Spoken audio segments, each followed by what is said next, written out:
하나님께서 베풀어 주시는 크신 은총이 저와 우리 교회 여러분들을 위해 임하시기를 빕니다. 오늘 설교 제목은 우리가 성령으로 살면이라고 되어 있는데요. 사도 바울의 말씀에서 가져왔습니다. 우리가 성령으로 살면이라고 해서 이렇게 가정법으로 읽히지만 실은 이 문장은 서술문입니다.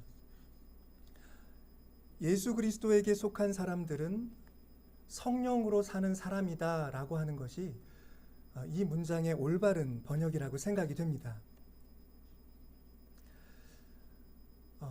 교회 여러분들도 매일의 삶 속에서 느끼시겠지만 우리의 삶은 성령의 소욕과 성령의 생각과 육체의 소욕이 부딪히는 삶입니다. 한시도 우리는 욕망의 혹은 세상의 악한 생각들이 우리를 향하지 않는다라고 할 그런 맑은 상태를 좀처럼 경험하기 어려운 그런 현실을 살고 있습니다. 그런데 바울의 말씀은 그렇게 성령의 인도하심과 우리 육체의 연약함이 부딪히고 대적하는 이런 삶의 현실에서 우리 그리스도인들은 성령을 따르기로 한 자들이다라는 그런 확신을 표명하고 있는 것입니다. 제가 이 구절에 특별히 의미를 부여하는 이유가 있습니다. 단지 육체에 속한 삶과 성령에 속한 삶을 대조하고 그에 대한 지식을 나열하는 것이 바울의 의도는 아니라고 보기 때문입니다. 사실 무엇이 성령을 따르는 삶인지 혹은 육체의 소욕이 우리를 어떻게 흔들고 있는지를 자세히 분별해 보는 것만으로는 뭔가 부족하다라고 말할 수밖에 없습니다. 중요한 것은 그 두 가지를 구별해 보고 바울의 말씀처럼 성령을 따르겠다라고 결단하는 것이 아닐까 합니다. 우리가 그리스도인이라고 할 때 우리의 그리스도인 됨이 결정되는 지점은 우리가 말씀을 지식적으로 알고 있다라고 하는 게 아닙니다. 오히려 우리가 순간순간 분별해서 하나님의 영의 이끄심을 붙잡고 따를 때 그런 결단의 행동을 통해서 우리의 그리스도인됨이 규정되는 것이라고 보는 것이 맞을 것입니다. 바울은 바로 그 지점을 우리에게 가르치고 있는 것입니다. 육체의 소욕이 무엇이고 성령의 이끄심이 무엇인지를 잘 알고 성령을 따릅시다. 예수께 속한 자들은 육신의 소욕을 십자가에 못 박은 자들입니다 라고 하는 걸 분명하게 바울은 가르치고 있습니다. 이런 바울의 말씀은 우리가 막 시작한 이 성령 강림 절기에 무엇을 추구하며 살아가야 할지를 우리에게 보여주고 있다라고 생각이 됩니다. 여러분, 우리는 결코 머릿속에만 들어있을 그저 지식욕을 충족시킬 그런 지식만을 채우려고 해서는 아니 될 것입니다. 오히려 이 절기에 우리는 성령 안에서 살아간다는 것이 무엇인지, 어떻게 살아가는 것이, 어떤 마음가짐을 하는 것이 성령과 교통하는 것인지를 체험하겠다라는 그런 뜻을 세울 필요가 있을 것 같습니다. 그리고 작은 일에서 매일의 삶 가운데서 성령님의 그 사랑의 과마를 따라 사랑하는 것,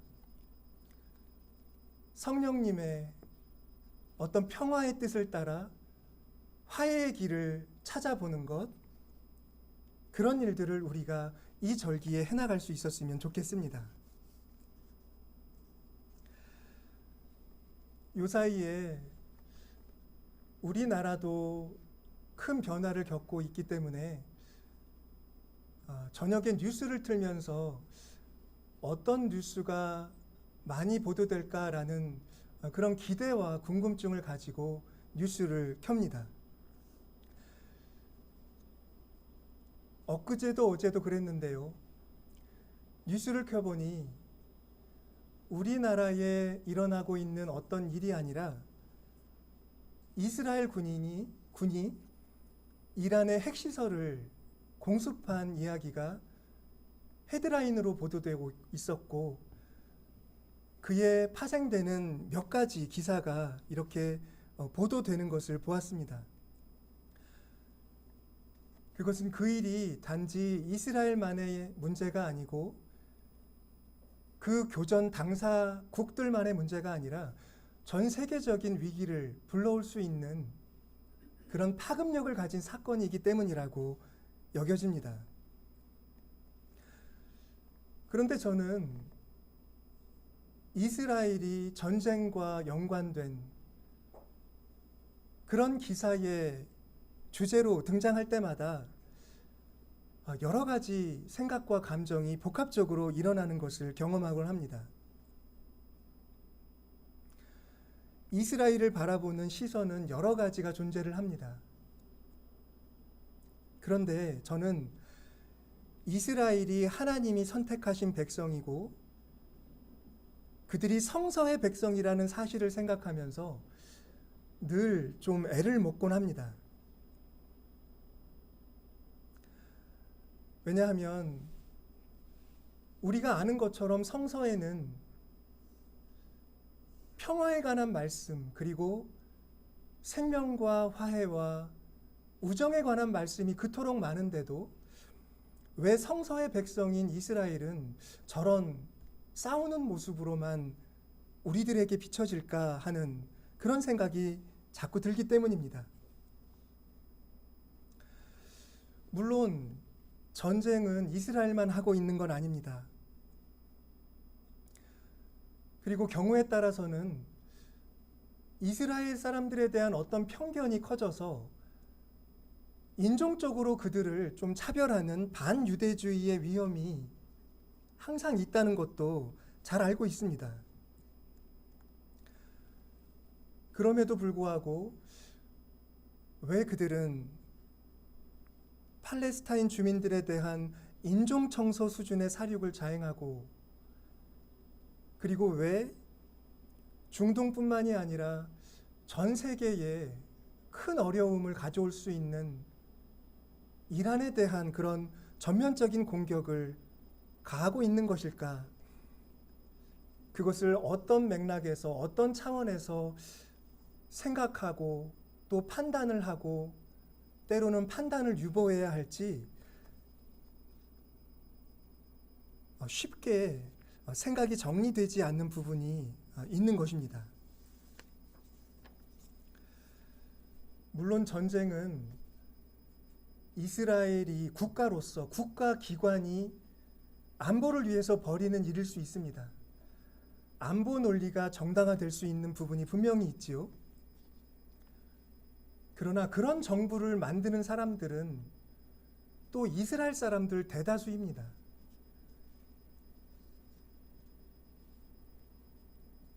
그렇기 때문에 이 성서를 가진 백성들, 우리와 똑같은 성서를 읽는 그들이 그렇게 가혹한 전쟁을 수행하고 있는 현실을 어느 선에서 판단하고 생각을 정리해야 할지 정말 큰 어려움을 느낍니다. 그러면서도 같이 똑같은 성서를 보는 신앙인의 입장에서 한 가지를 거듭하여 생각하게 되는데, 그것은 성서의 백성이라고 하는 사람들이 성서의 가르침과 괴리되어 있는 것은 분명하지 않나 하는 생각입니다. 여러분, 우리들도 성서를 알지만 성서의 말씀대로 살지 못할 때가 있지 않습니까? 평화를 찾아야 함을 알면서도 다른 논리를 가져와서 평화의 논리를 덮어버리는 일을 우리들도 합니다. 우리의 일상적인 만남에서도 우린 그런 선택을 할 수가 있고, 공동체가 그렇게 하는 것을 옹호하거나 허용하기도 합니다.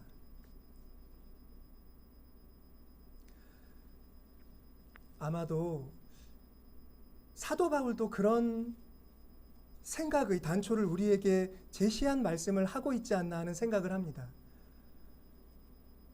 우리는 하나님의 말씀을 받았고 그 말씀을 따라 살도록 부름을 받았지만, 동시에 우리는 그렇게 살지 못하게 만드는 많은 유혹을 당하고 있는 것이 우리의 현실이다라는 그런 현실 인식을 사도 바울은 우리로 하여금 하게 만들고 있다라는 생각이 듭니다.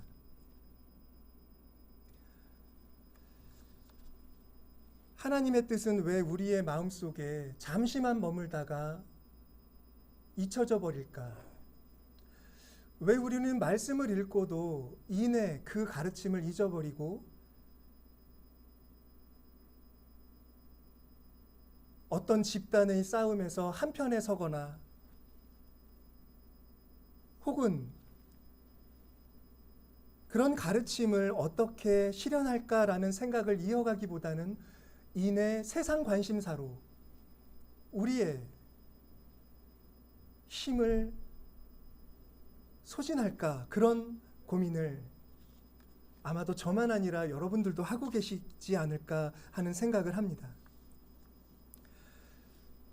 오늘 말씀을 보면 바울 사도도 분명히 그런 우리들의 한계와 고민을 알고 계셨던 듯합니다. 바울은 그것을 우리가 육체의 소욕으로부터 흔들리는 유혹받는 존재다라고 규정함으로써 그 점을 생각하게 합니다. 사도 바울은 이런 말씀을 한 적도 있습니다. 나는 육체를 떠나서 주님과 함께 있는 것이 더 낫다고 생각합니다 라고도 말합니다. 사도 바울도 온전한 신앙의 삶에 대한 그런 지향이 있었어도 그도 끊임없이 육체의 소욕으로부터, 탐심으로부터 영향을 받았기 때문에 나는 육체를 벗고 싶다라고까지 말하지 않았을까? 그의 말씀을 그렇게 헤아려 봅니다. 그러면서도 바울은 이렇게 묘한 여운을 남기는 말씀도 하였습니다. 나는 내 몸을 쳐 복종하게 합니다. 그것은 내가 남에게 전파한 후에 내 자신이 버림을 당할까 두렵기 때문입니다 라고도 말합니다. 여러분, 바울의 이런 위기의식, 두려움을 좀 공감하실 수 있으십니까? 바울은 그가 알고 있고 전했던 그 복음대로 살지 못하는 자기 모습을 돌아볼 때마다 그런 위기의식을 느꼈던 것 같습니다. 나는 복음을 전했고 성도들을 세웠지만 정작 내 모습은, 이렇게 흔들리는 내 모습은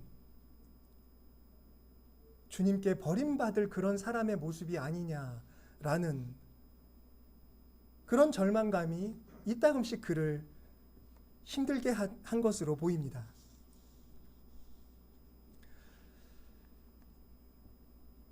그러나 바울은 그런 자신의 연약함과 한계를 이렇게 고백하면서도 억지로 자기를 꾸미려거나 강한 채 하려고 한 적은 없지 않았나 생각합니다. 오히려 그는 내가 약할 때 강하다라는 그런 사실을 하나님의 말씀으로부터 깨달았던 것입니다. 여러분, 그러나 어떻습니까? 우리는 사도 바울처럼 이렇게 우리의 한계에 대해, 우리가 받는 유혹에 대해, 우리가 넘어지는 것에 대해 이런 두려움을 가지고 생각하는 일이 있는가? 한번 바울의 모습에 우리 자신을 비춰볼 필요가 있다고 생각을 합니다. 왜냐하면 우리가 흔들리는 경험이 너무 일상적이다 보니 우리는 그런 흔듦과 유혹과 왜곡이 우리를 휩쓸고 지나가도 그 일이 그냥 지나가 버린 일이다라고 가볍게 생각하는 그런 잘못된 습관을 가지고 있기 때문입니다. 우리는 다시 일깨워서 확고하게 성령 안에서 산다는 것이 무엇인지를 생각해 볼 시간을 필요로 하고 있습니다.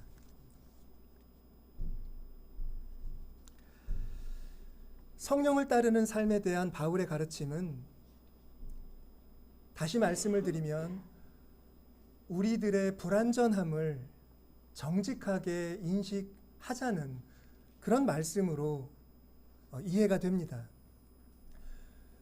우리가 흔들리지 않는다거나 우리의 믿음이 완벽하다거나 라고 포장할 것 없이 우리가 그렇게 시시로 흔들리는 존재다라는 그런 정직한 인식의 바탕 위에서 살아가는 것이 필요하다라는 걸 바울은 우리들에게 말씀하고 있다고 생각을 합니다. 여러분, 우리의 신앙은 완벽하지 않습니다. 우리가 어떤 판단을 내리고 어떤 결정을 하고 무슨 일을 했더라도 그 일이 잘못된 것이 드러나는 경우들이 있고, 그럴 때 우리는 우리의 잘못을 시인해야 합니다. 바울이 우리에게 가르쳐주는 점은 바로 그런 점이라고 생각을 합니다. 그는 정직한 인식의 방법을 우리들에게 보여주고 있습니다. 우리가 그런 삶의 자세를 염두에 두고 산다고 한다면 언젠가 이스라엘 사람들이 그때 우리가 팔레스타인 주민들을 그토록 심하게 공격했던 것은 잘못이다라고 뉘우칠 날을 보기 위한 토대를 마련하는 일이 되지 않을까 합니다. 우리에게 잘못이 있는데도 덮어놓고 그것이 별일 아니라는 듯이 지나가는 그런 태도가 우리에게 습관이 된다면,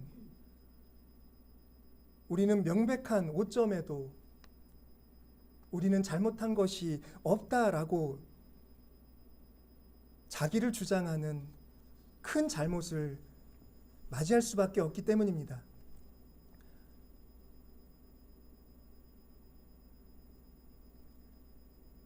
그러나 우리가 우리의 부족함을 고백하면서 우리가 노정한 실패를 그때그때 인식하고 고백할 수 있다면, 그것은 분명히 우리가 알지 못하고 행한, 혹은 알면서도 다른 논리로 인해 정당화하면서 행한 일의 잘못된 점들이 드러날 때 우리로 하여금 그 잘못을 인정할 수 있도록, 그래서 우리로 하여금 책임을 지는 존재로 만들어주는 그런 결과를 우리들에게 안겨주지 않을까 생각합니다. 한마디로 우리는 우리 자신에 대해 정직하게 인식할 수 있어야 합니다. 이 일은 사실 말씀을 인식하는 것과 묶인 일입니다. 우리는 우리 자신을 정직하게 돌아봐야 함과 동시에 말씀을 그렇게 읽는 것이 무엇인지에 대해서도 고민할 필요가 있습니다. 사실 우리가 범하는, 우리라고 하면 보편적인 인간이라고 생각하시면 될 텐데요. 우리들이 범하는 많은 오류들은 우리가 성서를, 하나님의 말씀을 잘못 읽는 데서 발생하는 일들이 많기 때문입니다. 이 점은 오늘 예수님의 말씀이 가르쳐 주시는 바이기도 합니다. 한 예를 들어 말씀을 드리면, 과거에 교회가 십자군을 조직해서 이슬람인들이 살아가는 땅을 정복했던 일을 아실 것입니다. 그때 교회는 그렇게 정복하고 복음을 전하는 것, 그리고 전쟁에서 이겨서 승리하는 것이 신앙의 목표라고 생각을 했습니다. 그러나 역사는 그 일이 말씀에 대한 오독이었다. 그렇게 어떤 세상 권력자가 가져야 할 이미지를 예수 그리스도에게 투사했던 것은 교회의 잘못된 판단이었다라고, 이미 그 일이 잘못됐다는 것을 검토하고 확정했습니다. 그런 류의 정복 전쟁은 교회가 할 일이 못 된다라고 명백하게 선언을 한 겁니다. 여러분, 그런데 오늘날도 그런 류의 정복 전쟁이 계속 일어납니다. 실제 전쟁이나 실제로 누군가를 흡수하려는 그런 폭력적인 행위들이 있기도 하고,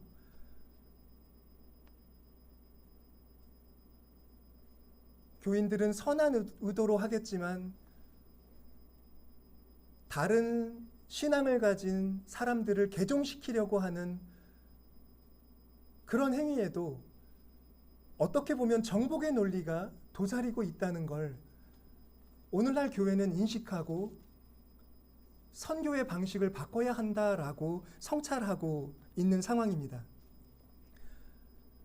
그런데 보시면 얼마나 많은 사람들이 성서를 가지고 그런 전쟁과 정복을 정당화하고 있는지 모릅니다.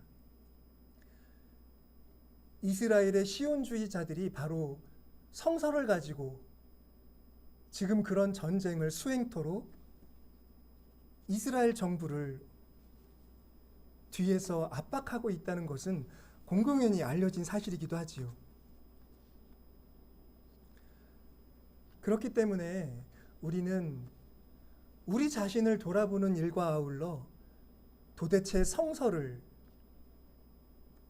제대로 읽는다는 것, 하나님의 말씀을 하나님의 말씀으로 온전히 인식한다는 게 무엇인지들 고민할 필요가 있는 것입니다. 예수님이 말씀을 가르치실 때 많은 사람들이 예수님 주변에 몰려들어서 예수님은 띄워진 배에 서서 말씀을 가르치셨습니다. 그런데 비유들을 가르치시다가 예수님의 말씀에 따르면 너희가 이 비유를 모른 채 어떻게 다른 비유를 알겠느냐라고 말씀하실 정도로 모든 비유를 이해하는데 토대가 되는 비유다라고 하면서 가르치신 것이 바로 씨 뿌리는 자의 비유입니다. 이 비유가 무엇을 말씀합니까? 하나님의 말씀이 뿌려져서 사람들이 각자 그 말씀을 듣게 되는데 그 말씀을 듣는 사람들의 사정이 다 달라서 어떤 사람들은 그 말씀에 맛도 못 보고 새에게 빼앗겨 버리고, 어떤 사람들은 이런저런 근심과 유혹이 일어나서 그 말씀을 결실치 못하는 상황에 처하게 된다라고 하는 것입니다. 그러니까 말씀을 제대로 읽고 이해하지 못하게 만드는 온갖 유혹이 우리가 말씀을 읽고 들을 때 우리 속에서 작용한다는 겁니다. 사도 바울이 육체의 소욕이라고 말씀한 것, 바로 그것이 우리가 성서를 읽을 때도 우리 안에서 일어난다라는 말씀을 하신 거라고 생각을 합니다.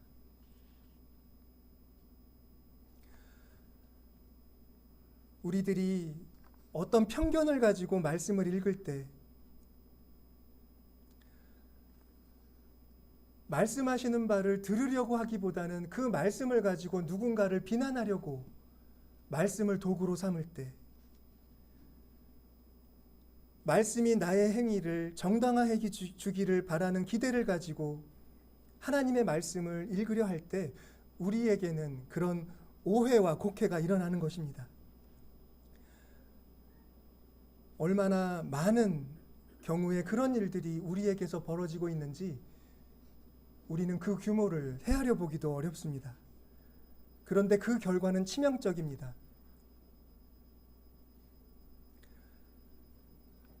마땅히 하나님의 비밀을 알고 그 하나님 나라 안에 있어야 할 자들인데 돌아보니 그 나라 바깥에 있는 외인들이었다라고 하는 일이 그런 말씀의 오독을 통해서 일어난다고 예수님이 가르치시는 것입니다.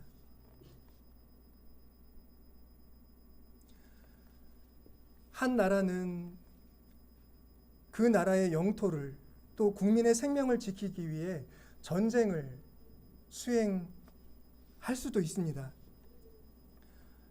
안보의 논리는 중요한 하나의 논리입니다.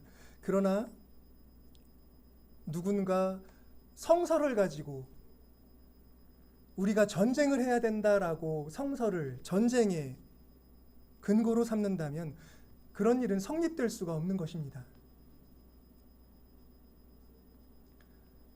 왜냐하면 성서는 그 긴 역사를 통해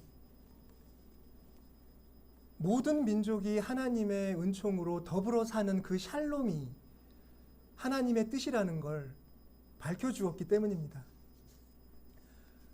그런데도 굳이 폭력적인 역사를 기록한 말씀을 들추어내서 그 말씀으로 자기들의 폭력을 정당화한다면 그것은 다른 것이 아니라 그가 하나님 나라 안에 있는 자가 아니라 외인일 뿐이다. 그 사실을 증명하는 일이 되고 말 것입니다. 그렇기 때문에 우리는 말씀을 읽을 때 조심해야 합니다. 교회는 말씀을 읽는 것에 대해서도 큰 중요성을 두고 어떻게 말씀을 읽는 것이 우리에게 유익한가라는 고민을 많이 했습니다. 가볍게 말씀을 쑥 읽고 그 말씀을 덮어버리면 그 말씀은 우리에게 양식이 되지 못한다라는 건 교회가 아주 오래전부터 해온 생각입니다. 교회는 말씀을 읽을 때 그 말씀을 읽고 그리고 그 말씀을 위에 넣고 반추해야 한다는 가르침을 가지고 있습니다. 때로는 우리도 아무리 우리가 선한 마음을 가졌다고 해도 말씀을 우리 마음대로 읽고 판단해 버릴 수 있습니다. 그러나 그 과정이 제대로 된 것인지를 검토하는 시간을 가짐으로써 그런 잘못을 조금이라도 줄일 수가 있는 것입니다. 말씀을 읽는데 시간을 들여야 하며 그 말씀을 누군가에게 가르치려고 하는 자세가 아니라 하나님이 나에게 무엇을 말씀하시는지 그런 자세로 읽어야 한다라고 우리 믿음의 선조들은 우리에게 가르쳐 오고 있는 것입니다. 교우 여러분, 이 성령 강림절에 우리가 성령의 인도를 받으려면 막연히 그런 일이 있으리라라고 바라기만 해서는 안 되고 우리가 분별하고 무엇이 성령의 뜻인지를 결단하고 그 입장에 설 필요가 있습니다. 그리고 우리의 삶과 신앙은 성서를 통해 규정되는 것이므로 성서 말씀을 읽는 일에 이전보다 더 많은 노력을 쏟을 필요가 있습니다. 성서를 배워야 하고 그 성서가 우리의 영혼에 와닿는 그런 말씀으로 들려지는 체험도 우리는 더 많이 추구해야 합니다. 교우 여러분들이 얼마나 많은 유혹을 당하고 있으며 얼마나 많은 오해에 휩싸일 수 있는지 그런 현실을, 우리들의 연약함을 잊지 말고 항상 한 번에 무언가를 하려고 하기보다는 조심히 우리가 내딛어야 할 자리를 확인하는 습관, 그리고 한 번 들었던 말씀을 덮어놓지 않고 다시 마음으로 가져와 그 말씀의 맛을 음미하는 그런 좋은 습관이 이 성령 강림절에 저희들에게, 우리들에게 더 굳건하게 자리 잡을 수 있기를 간절히 소망합니다. 기도하겠습니다.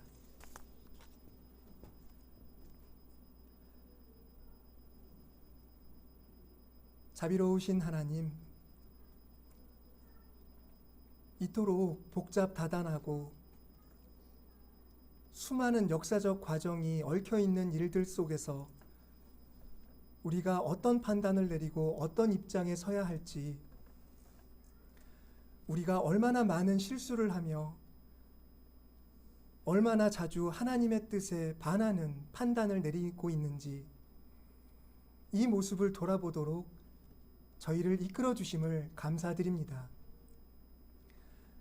저희들은 연약한 존재이며 수많은 유혹에 흔들리고 있사오니 저희들이 잘못 간 것을 깨달을 수 있도록, 그리고 이제부터는 더 안전하고 온전한 믿음의 길을 찾아 걸어 나아갈 수 있도록 주님께서 저희들을 주장하여 주시고 가르쳐 주시기를 간구드립니다. 모든 걸 주님 손에 의탁하오며 예수 그리스도의 이름으로 기도드립니다.